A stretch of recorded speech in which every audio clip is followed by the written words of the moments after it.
Assalamualaikum warahmatullahi taala wabarakatuh. Salam bahagia dan salam pencerahan untuk anda semua. Apa khabar? Doa saya anda sihat. Ya, saudara Mustafa Ilyas, terima kasih saban malam menemani saya tanpa jemu-jemu. Kita melabun ya. Saudara Zizi Muhammad di Instagram, saudara Azizul bin Muhammad Yusof, saudara Zamari LC, begitu juga bakal jenazah salam perpaduan.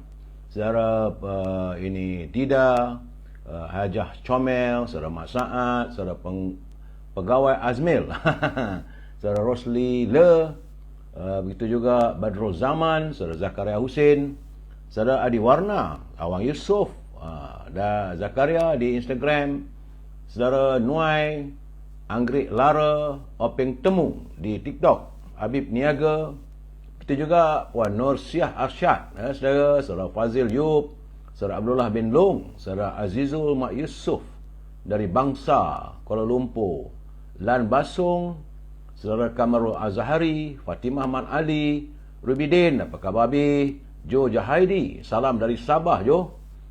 Saudara Muhammad Anwar, Sahar Ibrahim, begitu juga dengan Rusini Kuringut dari Sarawak, saudara Roslim Syah, Syarifah Hapipah, apa khabar Puan? Yaumon Al-Ridha, Dida Nuai, Halijah, saudara Ismail Manap, Hajah Ainun, apa khabar Mak Haji? Saudara Norma Abdullah, Muhammad Effendi, Muhammad Syamsuddin, Rusmini daripada Pontian, Johor, Fulansi, Clement Sipang, apa khabar saudara Clement? Saudara Pak Chu daripada Langkap rasanya Pak Chu ni saudara. Panas tak malam ni? InsyaAllah, tengoklah keadaannya. Farida Idan, begitu juga Cik Nurlia, Fauzi Harun, Ramlan, Ibrahim Cik Muda di Instagram, saudara Khairul Azman. Waalaikumsalam, salam perpaduan saudara Khairul. Apa khabar? Moga doa saya anda sihat. Mat Saad, ini di TikTok saudara. Jangan lupa saudara, saudara Zulkifli Alias, Rusining Kurungot, apa khabar? Salam, apa khabar? Waalaikumsalam. Baik, alhamdulillah. Mariam Leman, saudara Syamsuddin Hamid, saudara Ramlan, saudara Fazli Harun, saudara Mak Saad, Mak Zain, Fik Sofri di TikTok. Saudara, saya bersiaran di Instagram, di TikTok dan juga di Facebook. Apa yang saya harapkan daripada anda tak lain dan tak bukan hanyalah sekadar like, share dan subscribe. Itu saja saudara, tak lebih daripada itu. Tak kena bayar pun. Saudara Bro Eddie Tampines, Tampines hadir di Tampines ni Singapura saudara Bro Eddie. Jadi di Tampines, Muhammad Asri tahu dekat Tampines di Singapura tu sedap. Dia punya apa? Dia punya murtabak Singapura dan juga selalunya Singapura dia makan kacang pul. Begitu juga Muhammad Asri Dir daripada Kuantan, lama tak khabar. Saudara Clement Sipang dari Sarawak ya. Saudara Nur Azman, Nazuddin, Lim Boncing, apa khabar saudara? Hasun, begitu juga Efektam, Joka Karim, Antilia, Syaila Mat, Nan dan teman-teman yang tak sempat saya santuni, saya mohon maaf. Pertama, laju sangat naiknya. Yang kedua, tulisan kecil-kecil. Maklum sajalah saudara, saya mengaku diri saya dah tua. Kadang-kadang nak baca kecil-kecil tu tak berapa nak nampak saudara. Jadi saya minta maaf kalau tak sempat mana-mana teman-teman yang tak saya sentuni ataupun saya tak sebut namanya. Namun begitu saudara, anda tetap di hati saya. Sebab itu saya kata, jangan lupa like, share dan subscribe. Itulah antara pertemuan kita, itulah harapan saya saudara. Baik, hari ini hari Selasa saudara, tanggal 3 Januari. Ini merupakan hari yang ke-1021 COVID-19 melanda negara kita. Bagaimanapun, menurut laporan sahabat kita, saudara Jamil Idris bersama dengan saudara Rio, semalam ada pengurangan yang agak ketara daripada 336 susut lagi pada 330, menjadikan jumlah angka kumulatif sejak 1021 hari kita dilanda oleh wabak ini, jumlah terkumpul 5,027,790 warga kita yang pernah dan telah pun dijangkiti oleh virus corona. Ada yang sembuh, alhamdulillah. Tetapi semalam nampak gayanya ada lagi kematian yang tak seronok saya nak lafazkan. Tetapi tak mahu macam mana, saya perlu melaporkan bahawa ada kematian semalam saudara. Oh, hari ini 4 Januari, saudara Saram Syuhana. Terima kasih saudara Saram. Saya ni kadang-kadang hari pun lupa dah saudara. 4 Januari itu hari Rabu. Kadang-kadang dalam komputer saya ni terlari Maklum sajalah saudara, komputer pun dah tua. Terima kasih kerana mengingatkan saya, saudara Nuai. Maklum sajalah, saya hari-hari bangun pagi, tengok berita, tengok itu, tengok ini, terlupa hari kadang-kadang saudara. Tapi bagi saya akan berusaha untuk memberi pencerahan supaya anda dapat informasi yang setepat mungkin. Kadang-kadang saya terlepas, saudara. Dan menurut laporan saudara-saudara ini Jamil Idris sama dengan Rio, terdapat peningkatan di 4 buah negeri. Tak banyak saudara, 2, 3 dan sebagainya. Dan susut di sebelah negeri, sementara Labuan alhamdulillah masih lagi sifar, tiada jangkitan di Labuan. Dan sesuatu yang menyeronokkan hati saya saudara, inilah untuk pertama kalinya selepas 1021 hari Selangor susut di bawah 100. Jadi artinya saudara, tidak ada negeri pun yang jangkitannya melepasi angka 100. Alhamdulillah, kita harus berusaha dan baru berdoa supaya COVID-19 ini jaringannya segera dapat kita putuskan. Lestari kehidupan rakyat, itu yang penting saudara. Sebab itu saya memberi laporan saban malam dan mengingatkan anda, pastikan kita melakukan penjarakan sosial, kita lakukan tutup pelitup, dan bila kita balik rumah, kita sentiasa membersihkan diri kita.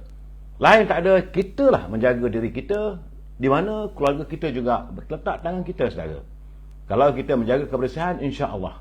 Dan saya lihat hari-hari ini terbukti, tiada satu negeri pun jangkitan mengatasi 100. Mudah-mudahan ia berkekalan dan berterusan susut.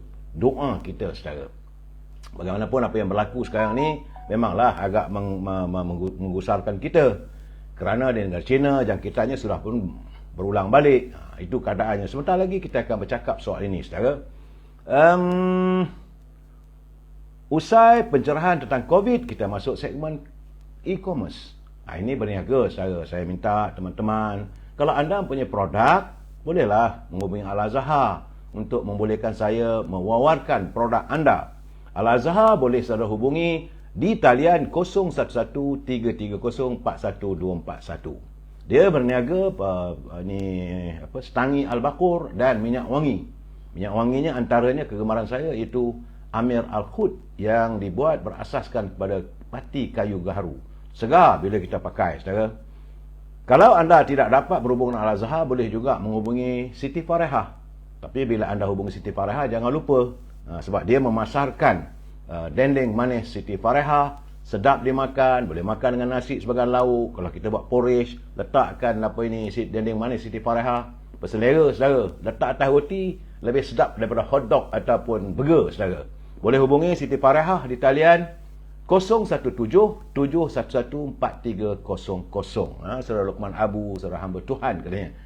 Terima kasih Nurul Sidi, Hamzah, Zaidi Mud, Abdul Qadir, Mikomo, Faizah Abdul Samad, Arsyad Syekh, Pokdin, saudara Azili Kasim, Puan Nurila, Akram Murlah. Kalau saya selapat santun, saya santun sikit saudara. Dan bagi teman-teman di Lembah Kelang, bukan di luar Lembah Kelang tak boleh. Sekedar Lembah Kelang, kalau anda mau mendapat bekalan buah-buahan seperti anggur, ceri, kiwi, apple dan sebagainya, hubungi Syauqi. Sebab buah-buahan tersebut datang dari luar negara dan grade-nya lah grade AAA. Terjamin kualiti dan harga lebih murah daripada harga pasar. Yang paling penting, buah-buahan tersebut boleh dihantar terus ke rumah anda.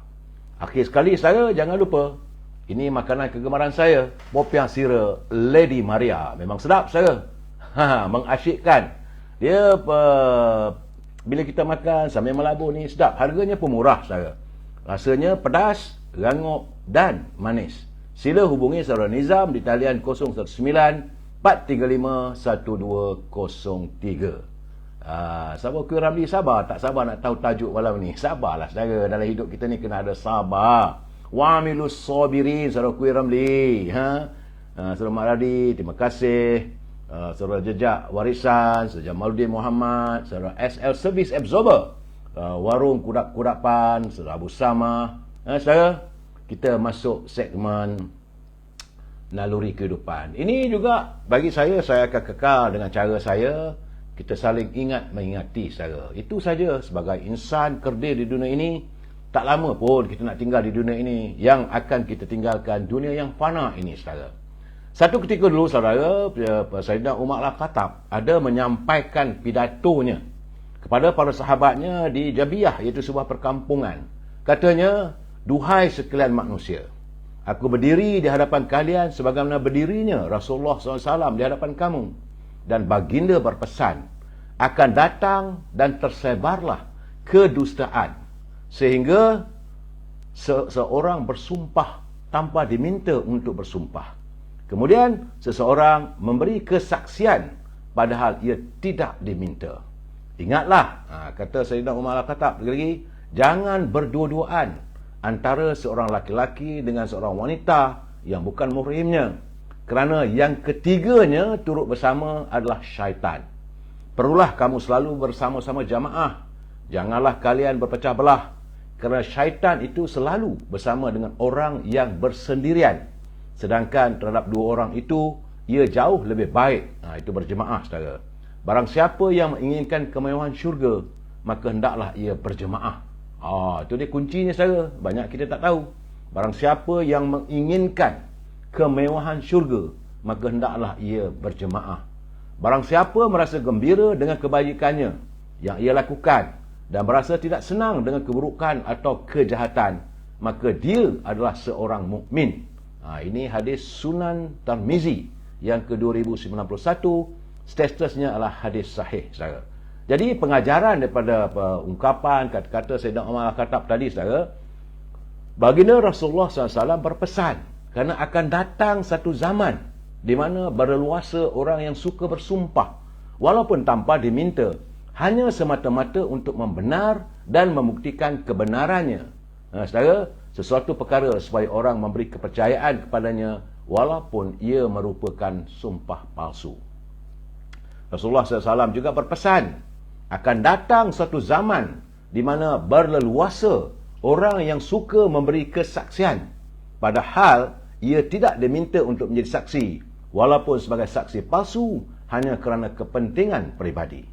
Malahan, baginda Rasulullah SAW melarang perbuatan khalwat ataupun berdua-duaan yang berlaku antara seorang lelaki dan wanita yang bukan mahram, yang boleh mendatangkan syak wasangka serta maksiat. Rasulullah SAW menasihatkan agar kita sentiasa hidup berjamaah, saling berukhuwah, tolong-menolong dan bantu-membantu, saling nasihat menasihati ke arah mewujudkan kehidupan yang sejahtera dan negara rahmah. Kita, saudara, dilarang mementingkan diri sendiri tanpa memperdulikan orang lain. Hidup berjemaah dan bermasyarakat menuntut saling tolong, membantu dan menasihati antara satu sama lain. Barang siapa merasa gembira dengan kebajikan yang ia lakukan dan merasa tidak senang dengan keburukan atau kejahatannya, maka dia adalah seorang mukmin yang sejati. Terpulanglah pada anda. Saya hanya sekadar memberi ungkapan bila saya baca tulisan ini agak menarik yang boleh kita jadikan tauladan sebagai naluri kehidupan kita, saudara. Lebih tak ada. Saya bukan seorang ustaz, tapi bila saya baca ia menyentuh hati dan perasaan saya, saudara. Begitu juga apabila saya menatap mutara kata kiriman sahabat kita Tan Sri Osu Sukam. Beliau merupakan mantan Ketua Menteri Sabah. Kata Tan Sri Osu, ingat dan insaflah bahawa Allah tidak akan pernah mengambil apa pun darimu.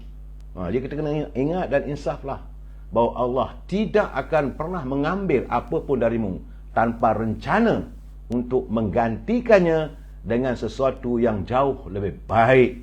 Artinya kalau sesuatu bila kita mengalami kehilangan, adalah gantinya yang lebih baik. Terima kasih Tan Sri Osu atas kiriman mutara kata untuk perkongsian kita bersama. Tak lebih daripada itu, saudara. Saya melihat bahawa kadang-kadang kita saling menasihati dan ingat mengingatkan. Saya saban hari tetap akan mengingatkan pimpinan negara agar janganlah pimpinan negara kita ini membelanjakan wang negara tanpa had. Kerana kita bimbang, jika wang negara dibelanjakan tanpa had, maka negara akan muflis. Itu ya, saudara. Hari ini, saudara, kita masuk hari yang ke-31. Artinya sudah 31 hari terbentuknya kerajaan perpaduan yang berteraskan dan juga menjelmakan harapan serta impian untuk menangani derita rakyat. Ini kita pegang, saudara. Dan kita sama-sama melakukan down sejauh mana ia telah pun dilakukan. 31 hari dah, saudara. Kita tengoklah, tinggal lagi sekitar 69 hari. Bicara kita malam ini, saudara, lawan, jangan tak lawan. Sabar dulu sebelum saya beri pencerahan, saudara. Kerana kita harus menyantuni pantun Pak Nazil. Sebab Pak Nazil pun tadi dia ada kiriman pada saya. Dia kata dia sedang mengumpul ke semua pantun-pantun yang saya baca dalam pencerahan ini untuk dibukukan. Sedar tak sedar sudah 1354 rangkap pantun yang telah pun dihasilkan oleh Pak Nazil. InsyaAllah bila siap nanti, bila dah dibukukan, saya boleh war-warkan pada saudara. Saudara mus, derita telur, derita ayam. Apa ni, saudara? Saya haraplah, saudara, kita kadang-kadang dalam keadaan begini, kita berlapang dada, kita beri kesempatan pada pimpinan negara. Jangan kita sindir menyindir. Kalau rasa tak betul, kita tegur. Saya yakin kerajaan pimpinan Datuk Seri Anwar Ibrahim, dia bukanlah kerajaan yang tuli, bukanlah tidak memperdulikan sebarang teguran. Malahan, pencerahan saya ini juga disantuni oleh beliau. Saya tahu, sebab ada juga dia mengatakan, kadang-kadang dia panas juga. Kadang-kadang dia kata, awak lebih-lebih sangat. Lebih-lebih itu mana kritikan saya tertentu pada menteri-menterinya. Baik, kata Pak Nazil, tumbuh terpencil si pokok kertas, dipetik buahnya oleh Kak Suria. Orang kecil sering tertindas, begitulah wajahnya ragam dunia.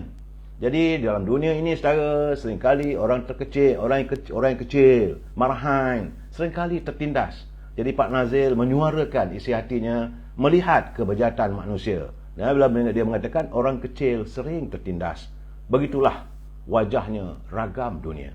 Tambah Pak Nazil lagi, sanggup berhutang kerana sesak, walau cuma sedikit jumlahnya. Buah matang diperam masak, terperam lama, busuk akibatnya. Ini Pak Nazil memberi kiasan. Kalau buah yang dah matang, yang agak masak, kita peram untuk masak. Tetapi, kalau terbiar lama, maka busuklah jadinya. Sesuatu fikiran, idea yang kita rasa boleh kita kongsi bersama, wajar kita kongsi bersama, jangan dipendamkan. Akhirnya menjadi busuk, kata Pak Nazil. Terima kasih Pak Nazil atas kiriman pantun yang begitu bernilai bagi saya. Dan saya mesti mengingatkan anda, sebab ini saya perlu menyatakan, peguam saya dah bercakap, dia kata kena cakap, dia kata jangan tak cakap. Walaupun orang bosan, saya kata bosan lah pelai-pelai saya. Tidak, dia kata tak apalah, dia orang bosan pun sementara saja, sedikit saja, dalam 1-2 minit saja culipan tu, katanya. Iaitu bagi mereka yang menyunting semula. Kerana banyak suntingan-suntingan mereka lakukan, live saya ini dimasukkan dalam channel YouTube, TikTok, Instagram, Facebook, dah disunting dimasukkan. Bila dimasukkan semula, kadang-kadang lari daripada maksudnya. Sebab itu saya harus mengingatkan bahawa saya tidak bertanggungjawab sama sekali atas sebarang suntingan yang anda lakukan. Kerana saya tak berkemampuan untuk memantau semua suntingan tersebut. Kadang-kadang buat tajuk macam-macam lah. Kita biar, kalau nak buat macam mana saya tak ada kemampuan untuk memantau setiap suntingan. Malahan, tulisan-tulisan yang anda tulis dalam ruangan ini, saudara, itu hari saya kata muka buku, tapi ada teman menegur katanya buku muka. Yalah, tu sama-sama je lah, saudara. Jadi mereka yang menghantar kiriman, saya minta lah, jangan melanggar peraturan yang ditetapkan oleh Kementerian Komunikasi dan Digital. Kalau kiranya anda menggunakan bahasa-bahasa atau isu-isu yang anda lontarkan bercanggah dengan peraturan Kementerian Komunikasi dan Digital, itu adalah tanggungjawab anda. Saya tak mampu nak menyekat macam setengah orang tu, dia singkirkan terus daripada halamannya. Saya tak ada gitu, saya.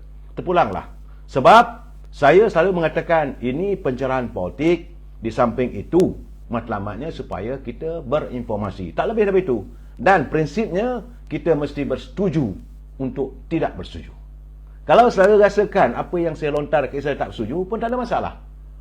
Nak menyantun, hantar kiriman pada saya, boleh, tak ada masalah, asalkan kita menggunakan bahasa-bahasa yang harmonis. Ingat saudara, kita adalah warga cinta damai yang bukan mencari perbalahan.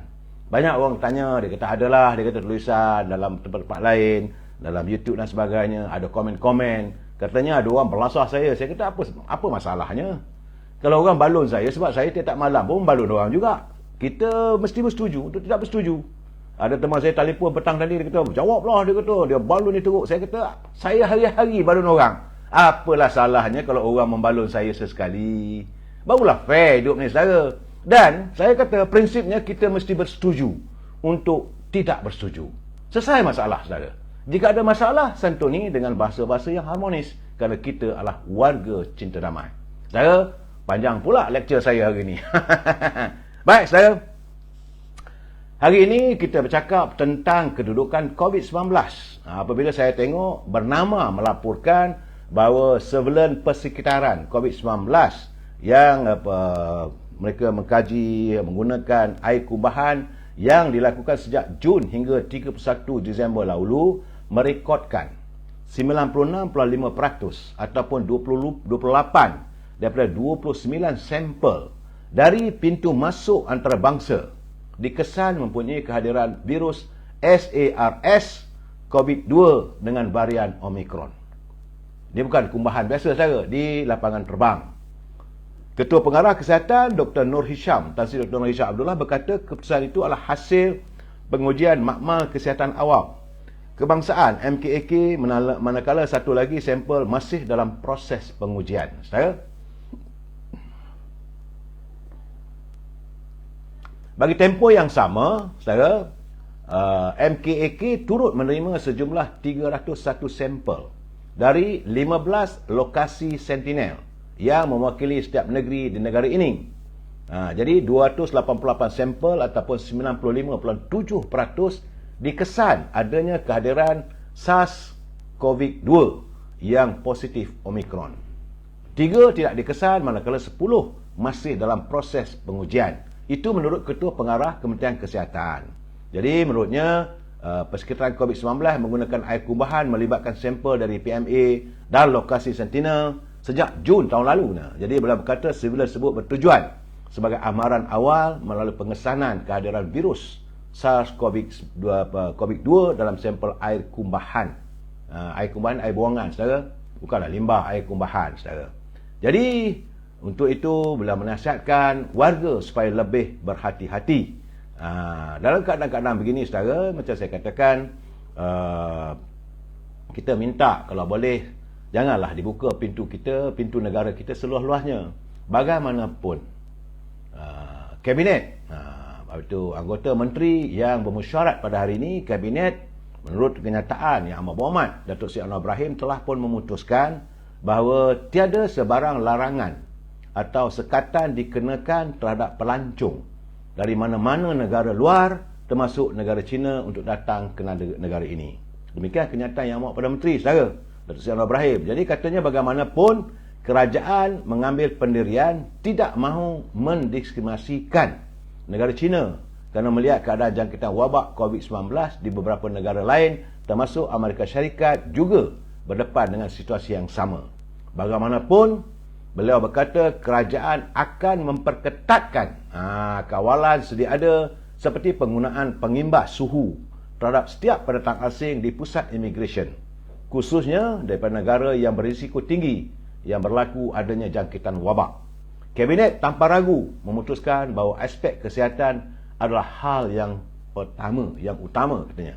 Soal pelancongan dan ekonomi tidak boleh mengatasi kepentingan mengawal dan merawat rakyat dari segi wabak dan jangkitan. Tiada tolak ansur, namun ini tidak bermakna kerajaan harus memberi kelonggaran kepada mana-mana negara termasuk negara China. Kita harus pantau seperti mana mengikut keperluan dan kepentingan. Oleh itu, kerajaan akan mengambil tindakan untuk menyelamatkan rakyat. Siapa sahaja yang masuk ke negara ini harus dipantau dan dikenakan syarat yang sama. Itu menurutnya dalam sidang media tadi. Jadi, bila mengulas tentang pengambilan dos penggalak, Datuk Seri Anwar berkata bahawa negara masih mempunyai bekalan vaksin yang mencukupi. Cuma selalu saya persoalkan. Saya teringat lagi CEO ataupun pengarah urusan syarikat-syarikat yang berbekalkan vaksin dulu. Mereka pernah mengatakan bahawa setiap vaksin yang ada hendaklah disimpan di bawah suhu 70 darjah Celsius. Jadi keadaan begini kita nak bertanya kepada Menteri Kesihatan, apakah kita mempunyai kelengkapan untuk menyimpan segitu banyak vaksin ini di bawah paras 70 darjah Celsius. Kerana kalau katanya kalau kita terdedah kepada lebih daripada 70 darjah Celsius, peti sejuk tu lebih sejuk lagi, 70 kali ganda daripada peti sejuk, artinya vaksin itu sudah tidak boleh dipakai. Malahan saya juga terkesan apabila Yang Amat Berhormat Datuk Seri Anwar Ibrahim mengatakan banyak juga pelupusan terpaksa dilakukan terhadap dos-dos vaksin kerana berlaku kelebihan. Bagaimanapun Datuk Seri Anwar Ibrahim mengingatkan rakyat, kalau mana yang tak ambil lagi dos pelengkap dan sebagainya, lakukanlah. Itu saja saudara, kita berusaha untuk mengelakkan daripada jangkitan ini berluasa. Sebab hari ini dah lega lah saya tengok tu saudara. SOP yang ketat perlu dilakukan, saudara. Saudara Yogi Bear lambat masuk ni, tak ada, belum lagi, ni baru lagi segmen, belum masuk segmen politik, belum lagi baru segmen ini tentang COVID-19.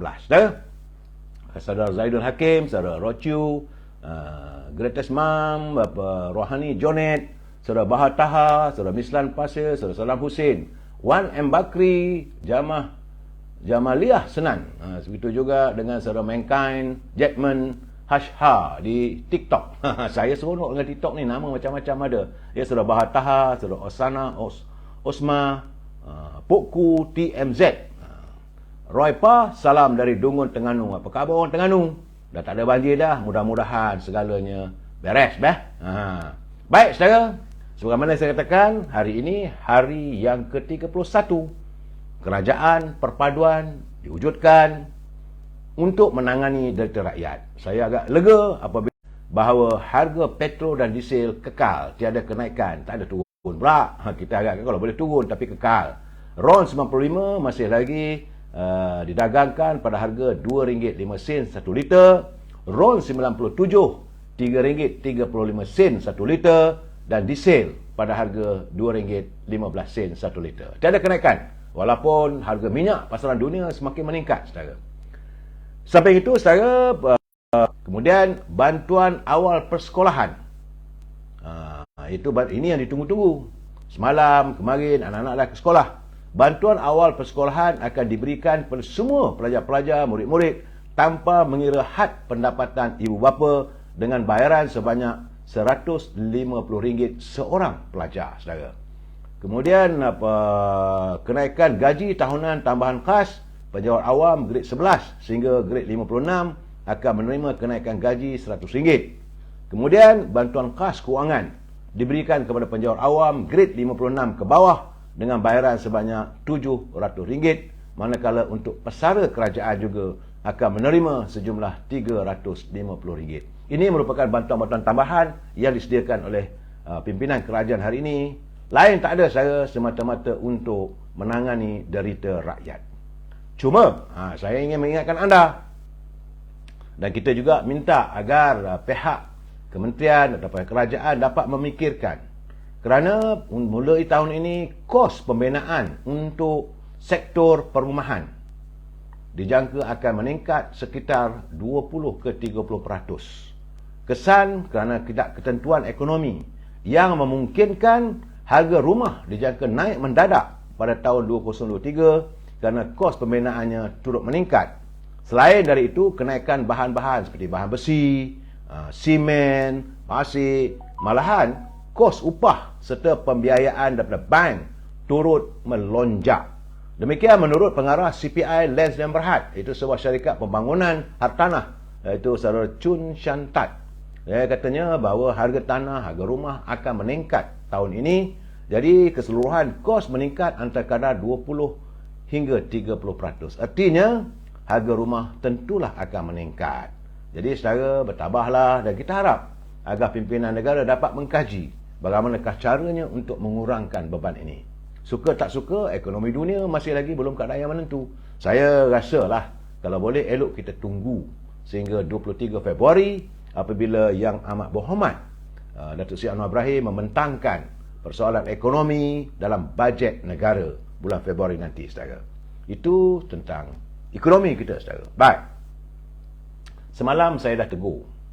Tapi nampaknya sehingga saat ini pegawai-pegawai media di Kementerian Pertanian dan Keterjaminan Makanan MAFS, iaitu Malaysian Agriculture and Food Security, pegawai-pegawai di Kementerian Pertanian dan Keterjaminan Makanan serta pegawai di Kementerian Haiwan Pengguna nampaknya macam tak mengambil endah.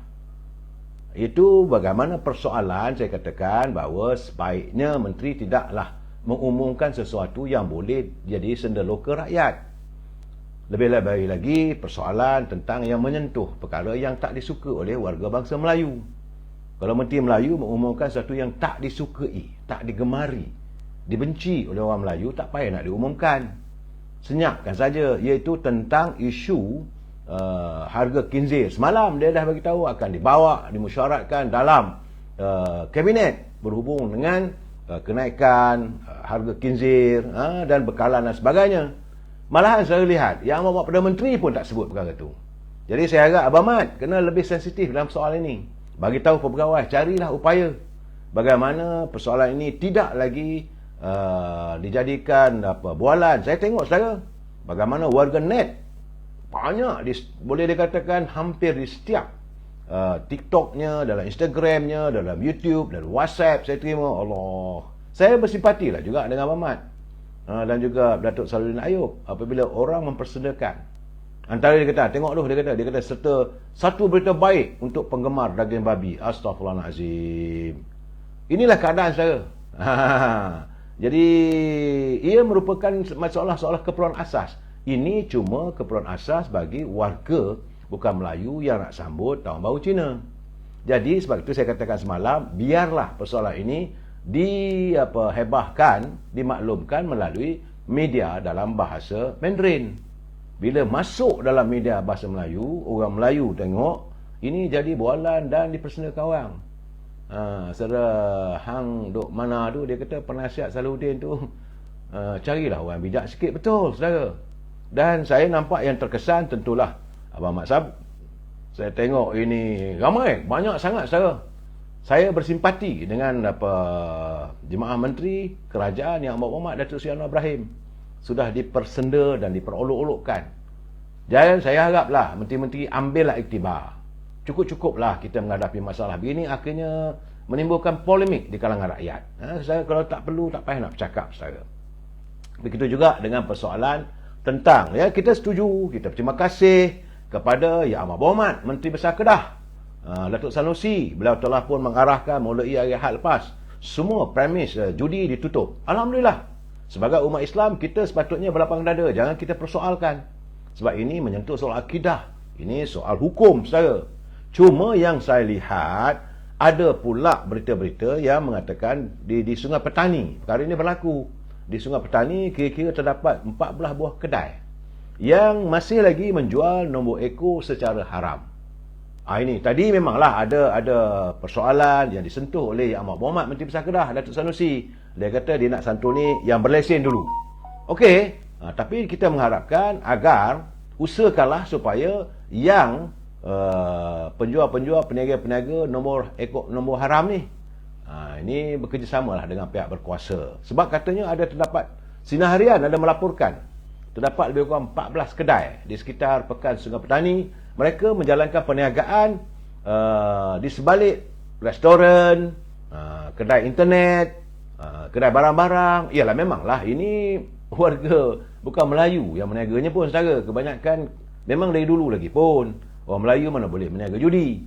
Tapi ada juga melibatkan warga Melayu Islam yang terjebak dalam perjudian ini. Saya bersetuju dengan apa yang dilakukan oleh Datuk Sanusi.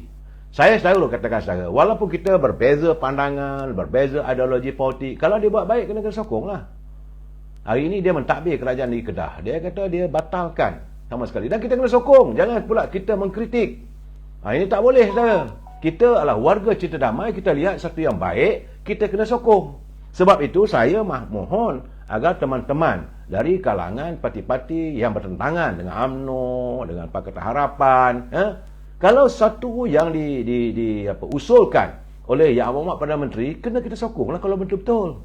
Kalau benda tak betul, tak payahlah kita nak sokong. Nak kritik, boleh kritik, tak ada masalah. Macam saya dah kritik tentang isu khinzir. Kalau boleh, Abang Mat, usahakanlah supaya isu ini dapat dipadamkan. Dan Yang Amat Menteri Besar Kedah, saya ucapkan tahniah. Dalam waktu yang sama, carilah upaya berbincanglah dengan pasukan polis yang mereka lebih faham untuk menyelesaikan persoalan judi haram ini, saudara. Ya, ini persoalan yang saya rasa wajar kita fikirkan bersama. Begitu juga satu lagi, saya melihat tulisan, pemetik tulisan Tuan Carlos hari ini. Saya masih lagi geleng kepala. Iaitu berhubung dengan perbicaraan kes 1MDB. Kerana menurut Tuan Carlos, dalam media sosialnya, pihak polis sedang menunggu daripada pihak berkuasa dari Singapura untuk menjawab permintaan mereka bagi membantu mendapatkan keterangan dalam siasatan berkaitan dana 1MDB melibatkan Taufik Aiman, itu suami kepada bekas Gubernur Bank Negara Zeti Akhtar Aziz. Dalam keadaan begini, kita nak bertanya, kenapa lama sangat?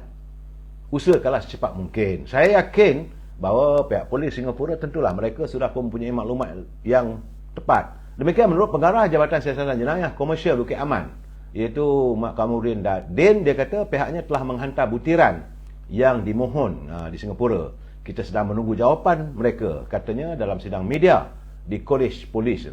Ketua Polis Negara Tan Sri Akhil Sani Abdullah pada September berkata Bukit Aman mengemukakan beberapa permohonan bantuan perundangan bersama ataupun MLA kepada pihak berkuasa Singapura dalam siasatan melibatkan Taufik selepas meneliti dokumen dan keterangan yang diperlukan untuk siasatannya. Sebelum ini, SPRM, Suruhanjaya Pencegahan Rasuah, telah pun mendedahkan sekurang-kurangnya 65 juta ringgit dana berkaitan 1MDB yang diambil balik dari Singapura membabitkan akaun syarikat milik suami Zeti dan seorang individu lain. Dana itu dikatakan daripada ahli perniagaan dikehendaki Lau Teck Joe. Media melaporkan bahawa polis Singapura telah memaklumkan Bank Negara berhubung transaksi pada 2015 dan 2016 melibatkan syarikat yang dikatakan milik Taufik dan salah seorang anaknya. Pihak berkuasa kedua-dua negara sudah boleh bertemu di Singapura pada Mac lalu untuk mengenal pasti dokumen dan keterangan-keterangan yang diperlukan untuk siasatan. Jadi kita, warga Cita Damai, kita serahkan pada pihak polis, biarlah mereka melaksanakan tugas dan tanggungjawab ini. Jangan menimbulkan sebarang persoalan, saudara. Baik, saudara, usai soal perundangan, soal COVID, soal ekonomi, kita masuk bab politik, saya. Cuma yang saya baca semalam kemarin, tularlah dalam media sosial bahawa pimpinan dalam PAS. Jadi menurut pimpinan dalam PAS, dia kata UMNO bukan saja perlu kembali kepada Islam, tapi hendaklah memilih PAS sebagai rakan kerjasama jika ingin bangkit semula selepas tewas strok pada pilihan raya umum ke-15 yang menyaksikan parti itu hanya menangi 26 kerusi. Jadi menurut ahli jawatankuasa PAS, Nek Muhammad Abdul Aziz, dia kata drama kekalahan kali kedua UMNO kononnya berpunca akibat sikap parti sendiri kerana perpecahan dalaman.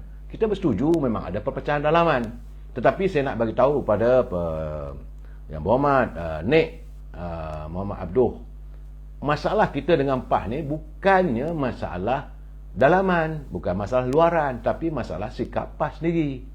Kita dah bersetuju untuk menyantuni dalam muafakat nasional. Berapa kali nak kita katakan, kita tidak meletakkan sebarang syarat, cuma kita tidak boleh bekerjasama dengan Parti Pribumi Bersatu PBM yang ada dalam Perikatan Nasional hari ini, kerana dari awal lagi PBM hadir untuk bunuh kita. Ini saja masalahnya. Jadi tak payahlah nak minta supaya kita berdamai, tak ada keperluan. Kalau masih lagi PAS nak memilih dengan PBM, silakan. Soal kita menang kalah itu ketentuan ilahi. Setara juga lah pemimpin parti PAS yang kononnya sentiasa meletakkan segala-galanya pada ketentuan ilahi. Jadi bila kalah menang itu kerja Allah SWT lah. Kita berusaha. Cuma kita tak boleh bersedia. Kita tak akan bersedia untuk bekerjasama dengan PBM. Sebab itu kita kata kalau keadaan begitu kita lawan. Apa ada masalahnya? Saya selalu Nik Abdul tak payahlah nak nasihatkan kita. Kita cuma nak nasihatkan kepada Nik Abdul, sabar-sabar dan tengoklah masa mendepan apa akan jadi hubungan anda, hubungan PAS dengan Perikatan dalam Perikatan Nasional dan dengan PBM. Tunggu masalah.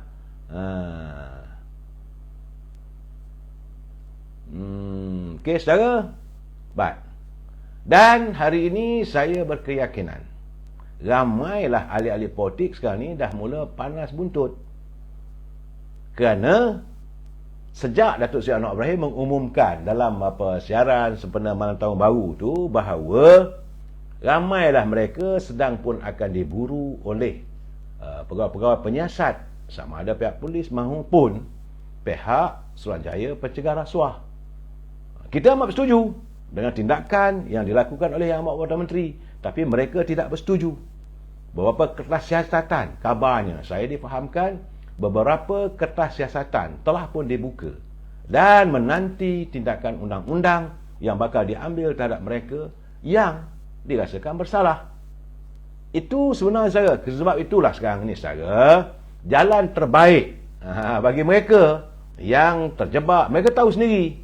Orang kata siapa yang makan cili dia terasa pedas. Mereka sudah merasakan bahawa mereka juga akan sedang diburu oleh pihak-pihak berwajib. Sebab itu mereka merasakan jalan terbaik untuk mereka ini adalah dengan memastikan agar Presiden UMNO ditumbangkan sesegera mungkin, supaya sebagaimana langkah Sheraton, supaya dapatlah mereka segera melakukan menyelamatkan tengkuk mereka.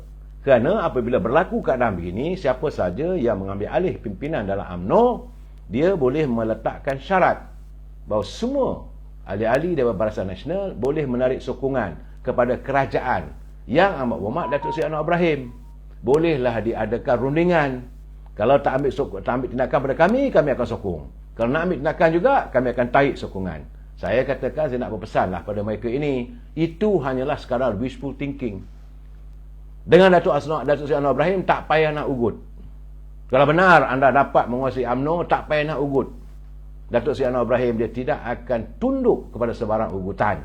Sedangkan diri dia sendiri dihantar ke penjara pun dia sanggup dalam untuk menegakkan hukum undang-undang dunia. Sebab itu saya nak pesan juga kepada mereka, janganlah nak main dua kolam. Kerana ada juga kalangan mereka ini nak bersekongkol, sama ada sekejap dengan Tasimuddin, sekejap dengan PAS, sekejap dengan UMNO, sekejap dengan Datuk Seri Anwar Ibrahim. Sedangkan kita tahu waktu mereka dalam kolam dengan Tasimuddin dah habis beratus-ratus juta pun tak dapat juga jadi kerajaan. Dan sebab itu sekarang ni saudara, saya nak ulas tentang semalam kemarin heboh mengatakan bahawa ada dilancarkan kempen asal bukan Zahid. Ini dilakukan secara senyap. Saya nak bagi penjelasan pada anda. Bila itu dilakukan, maka berpestalah para jerung-jerung politik. Kerana bila melihat bakal pecahnya jom, apabila dicetuskan pertandingan untuk merebut jawatan Perdana Presiden, jawatan-jawatan di peringkat bahagian, maka berlakulah politik wang. Saya nak berjelaskan bahawa kalangan ketua-ketua bahagian ini, mereka sudah pun mempersiapkan dana kerana mahu menjaga kepentingan diri. Ini disebabkan saya di peringkat bahagian terdapat sejumlah 70% kalangan ketua-ketua pergerakan pemuda bahagian sudah pun habis usia, habis tempohnya dalam pergerakan pemuda. Dalam keadaan sekarang ni nak pergi ke mana? Apakah mereka tak ada apa-apa jawatan? Tentulah dalam musim pemilihan kali ini mereka akan redah mana-mana jawatan yang penting, yang perlu. Saya berkeyakinan daripada 70% itu paling tidak pun 40-50% dia akan langgar jawatan ketua bahagian. Sebab itu mereka merasakan keadaan sekarang ni mereka mahu mengugut Datuk Seri Zahid Hamidi sebagai Presiden UMNO supaya dihentikan pemuda ini daripada merebut jawatan di peringkat ketua bahagian. Saudara, jom pecah kayu jerung kenyang ni, saudara. Di peringkat bahagian-bahagian ni akan ada pertandingan yang akan meledak. Saya yakin ini akan berlaku. Begitu juga dalam pergerakan puteri UMNO. Puteri 80%. yang sudah pun habis jeda waktu 40 tahun. Dan dia nak pergi mana? Takkan nak tunggu puteri? Tak boleh jadi ahli puteri dah. Dan dia akan masuk dalam pergerakan wanita. Bila masuk begitu, pasti ada pertandingan. Sebab mereka dah biasa megang jawatan sebagai ketua puteri. Mungkin nak mendapat jawatan sebagai ketua wanita, ataupun timbalan ketua wanita, ataupun jawatan-jawatan yang senior dalam pergerakan wanita.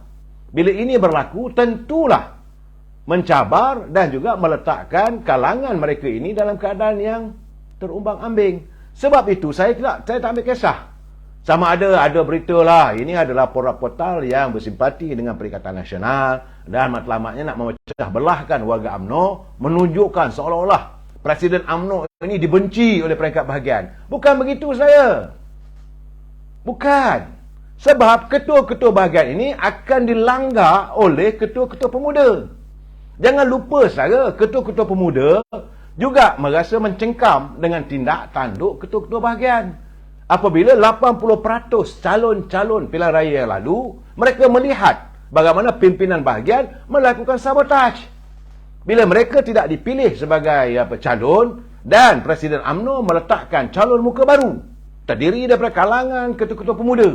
Dan mereka marah. Maka sebab itu, mereka merasakan dalam keadaan sekarang ini, kedudukan mereka agak bahaya sebagai pimpinan di peringkat bahagian.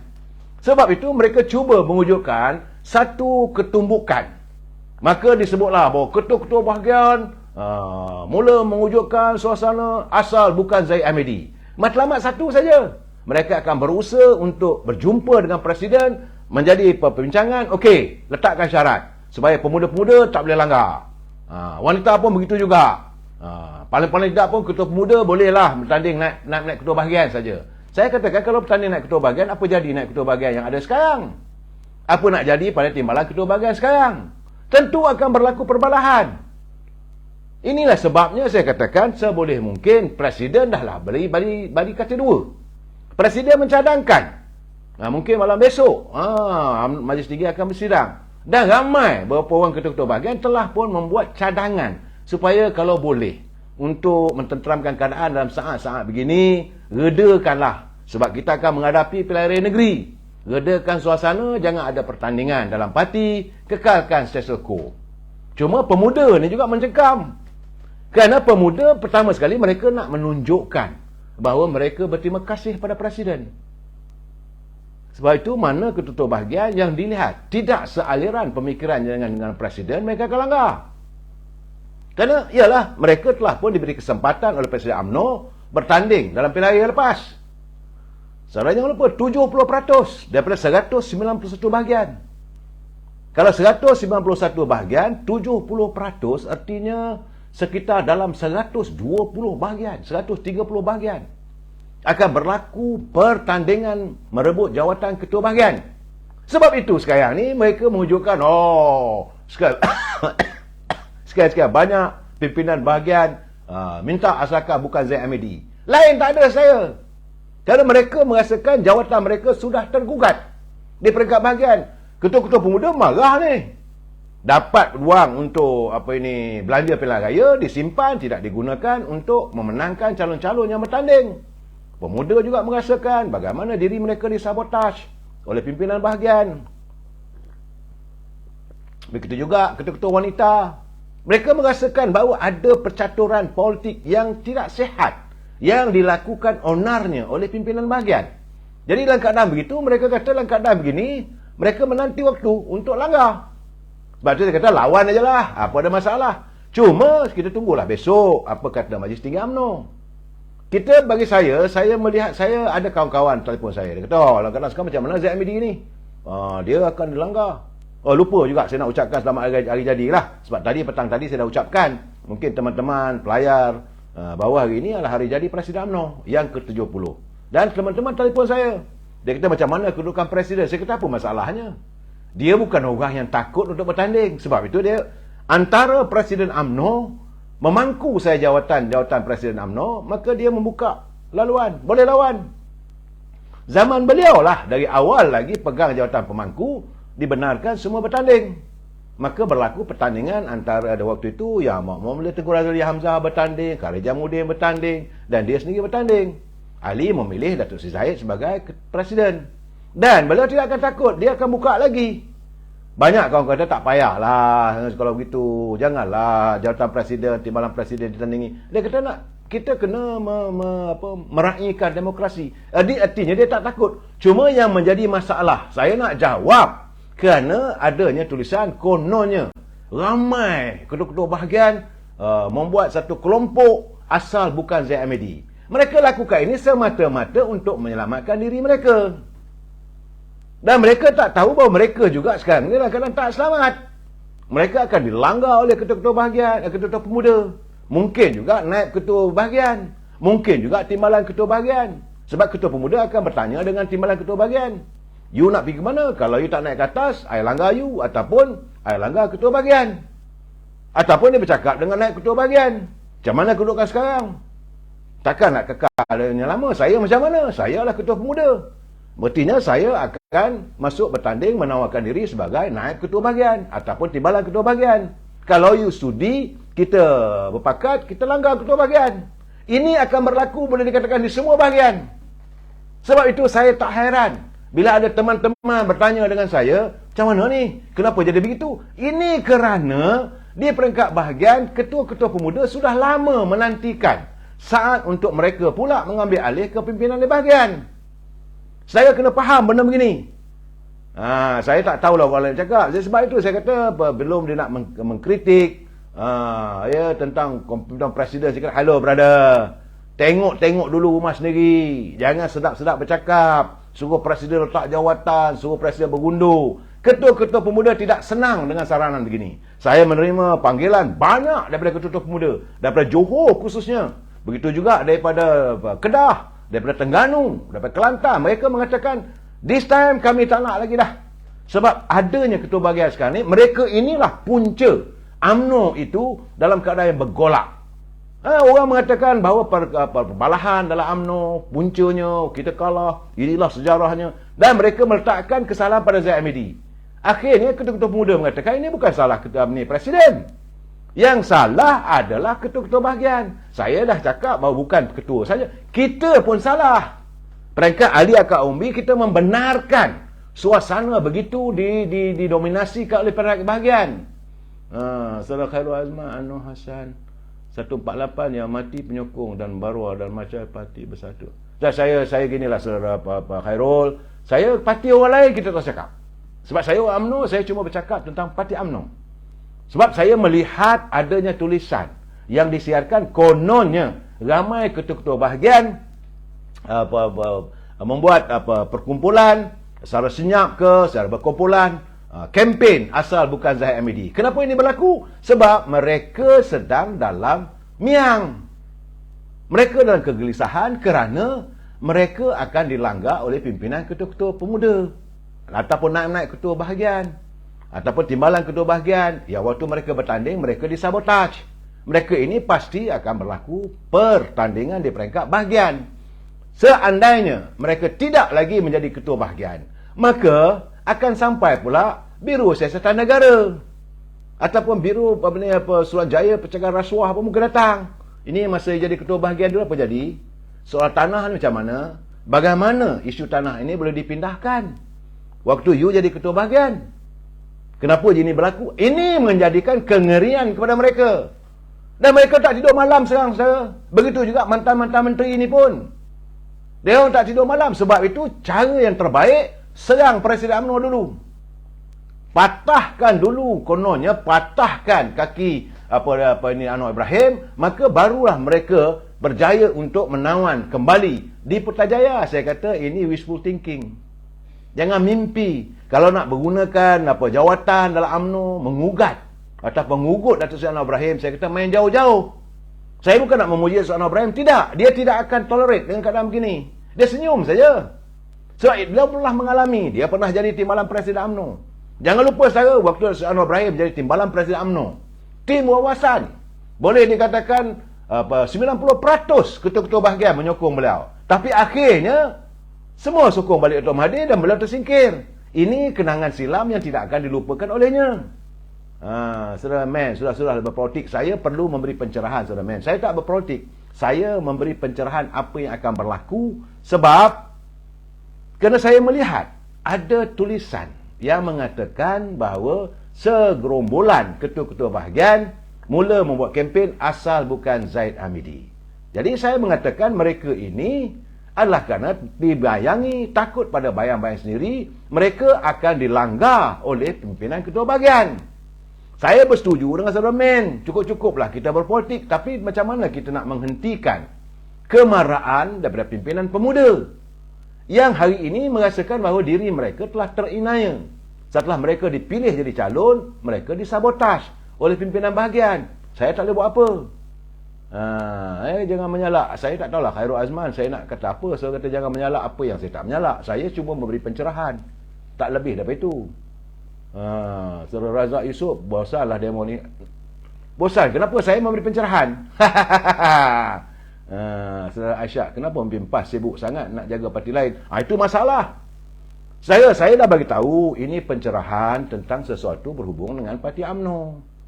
Saya nak marah pasal apa? Saya tak kata pun. Cuma tadi saya harap Nik Abdul minta supaya pimpinan UMNO, khususnya Presiden UMNO, kembali menyantuni PAS. Saya kata benda itu tak boleh berlaku selagi mereka masih bersama dengan Parti Peribumi Bersatu.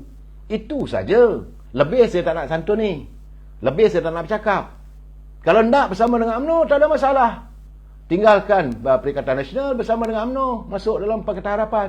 Apa ada masalah? Memperkukuhkan lagi tentang kedudukan dominasi warga bangsa Melayu. Itu yang saya harapkan, Saudara Aziz Ali.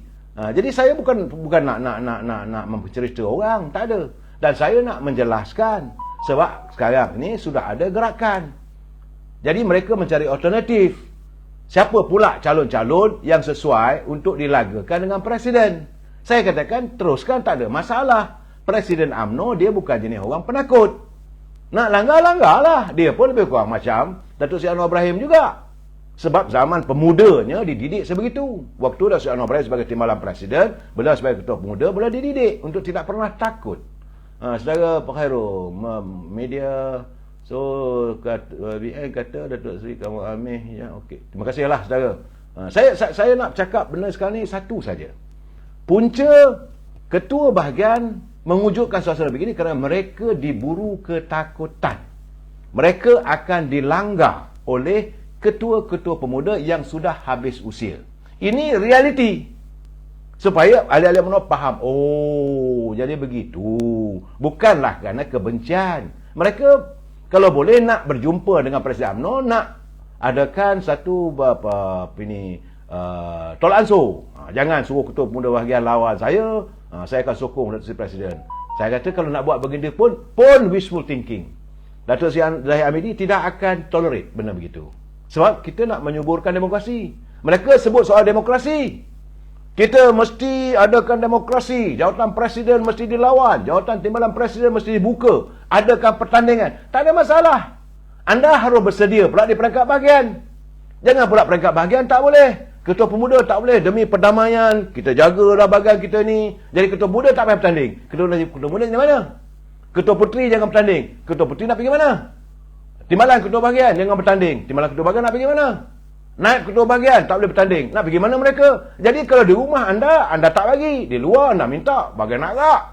Mesti ada pertandingan itu, pertandingan ini. Saya rasa saya minta maaf lah. Mungkin kita berbalah pandangan. Jadi sebab itu saya melihat keadaan-keadaan begini bahawa UMNO itu pasti akan bangkit semula. Asalkan juak-juak mereka yang saya lihat sebagai parasit dalam UMNO ini disingkirkan daripada parti.